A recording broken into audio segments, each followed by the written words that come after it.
A propósito de este tema que nos trae Belén, que es economista de la Fundación FADA. ¿Qué tal, David? Buen día. Buen Viernes Santo para usted.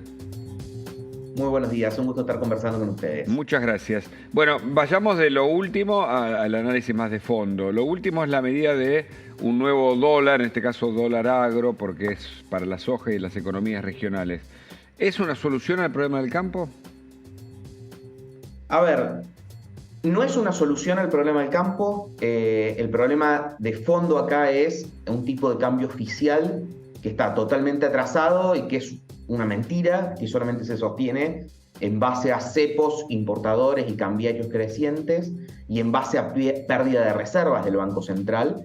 De hecho, esto desnuda que el problema central no es el campo o no el campo, sino las reservas del Banco Central, como tratar de ponerle un parche a la pérdida de reservas, ¿no?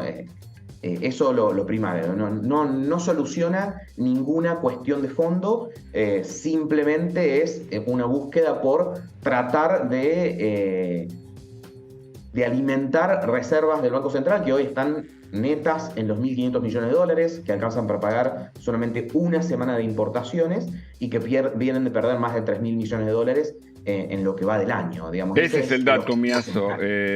Miasa es, ¿no? Perdón. Miazo. Miazo. Perdón por la mala pronunciación.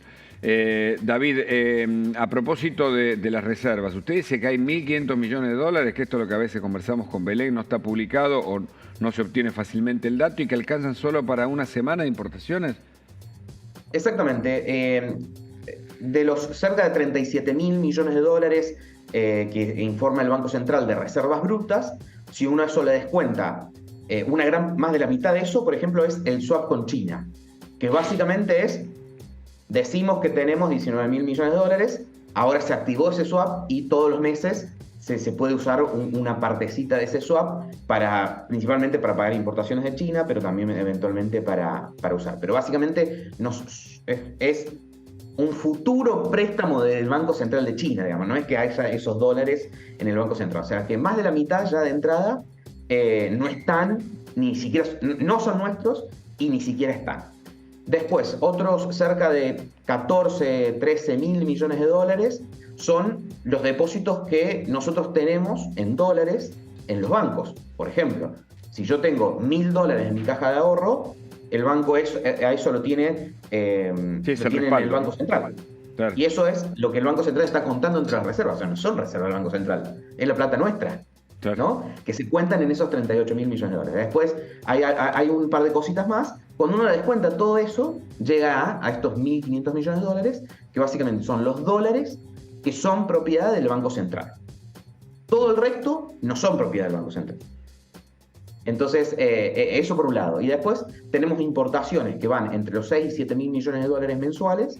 Por eso la cuenta de 1.500 millones de dólares alcanzan para pagar una semana de importaciones. ¿Belén? Sí, una semana de importaciones que vienen también muy frenadas desde el segundo semestre, ¿no?, del 2022, cuando se empezó a poner un poco la mira en ese sentido. Con este panorama, David, porque bueno, lo que plantea el gobierno es tratar de adelantar liquidaciones por cerca de 9.000 millones de dólares, que es lo que un poco cuestionan desde algunos sectores. O sea, se está anticipando, pero o sea, es como patear el problema un poco para adelante. ¿Qué panorama planteás vos, ¿no?, para el 2023 en términos económicos? A ver, creo que nombraste varias cosas, así que voy a hablar un poco de alguna de ellas.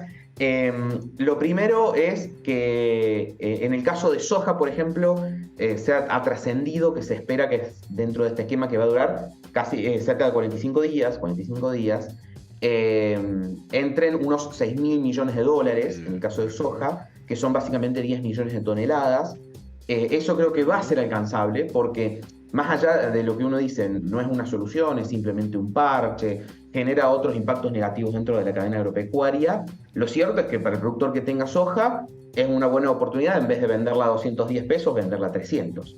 Entonces, en ese sentido es probable, es muy probable que se alcancen estas metas, porque como pasó en dólar soja 1, fue bastante exitoso desde el punto de vista de la medida que se buscaba, que se liquiden muchos dólares. Después uno habla del impacto macroeconómico sobre la emisión monetaria, de los otros impactos que tiene dentro de la cadena para los alquileres, para quienes consumen soja, los alquileres agrícolas. para distintos problemas que genera dentro de la cadena. Pero lo cierto es que es probable que se alcancen. Y vos marcaste algo muy bien. Esto no genera nuevas importaciones. Hay una producción dada y a lo sumo lo que genera es que en vez de venderse en 2, 3, 4, 6, 7 meses, se venda ahora, digamos. Es lo único que genera. Y las ediciones anteriores del dólar soja lo demuestran.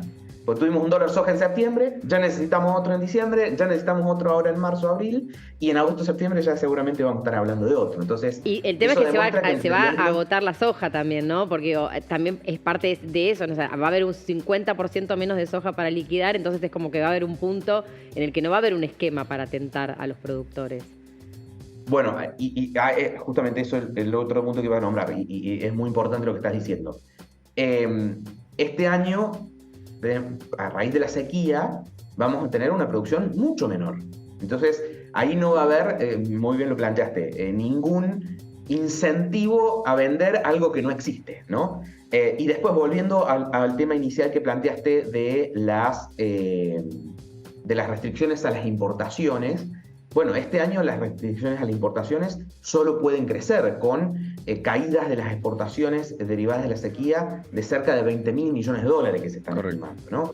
Entonces, en ese sentido, más restricciones a las importaciones, y vos me preguntabas panorama económico.